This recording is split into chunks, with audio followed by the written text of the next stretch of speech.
Allah mun gode ma. Allah mun gode ma. Wato muna godiya ga Allah maɗaukakin sarki da ya kawo mana wannan lokaci. Wannan gwamnati ta shugaban ƙasa Bazum zaben da muka yi 2021 kwalliya ta fara biyan kuɗin sabulu.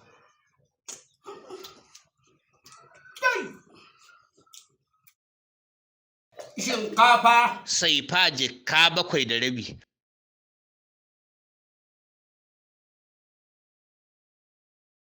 Lawali a gari lafiya kalau lawali bari ka ji na gaya ma. Na gaya maka na ce maganar adawa. In dai maganar adawa ce a siyasa ka ajiye ta ka haƙura.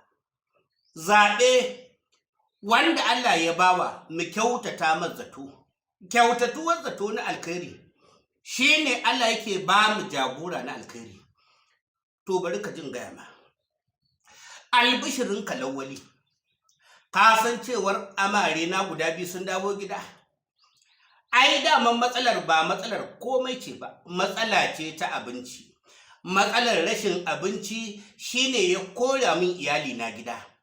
To yanzu ina ne tabbatar maka iyali na sun dawo.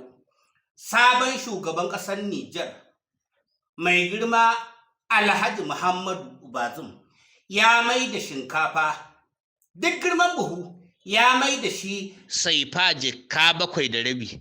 Kaga jikka 7.5 din nan shine ya kama naira 6,375 kudin Najeriya. Ina mai tabbatar maka yanzu duk iyali na sun dawo gida. Ka ganni ina gida ina zaune. Amare na gaba ɗaya su biyun nan kowace ta dawo. Wanda ke kishin ku waye alƙibla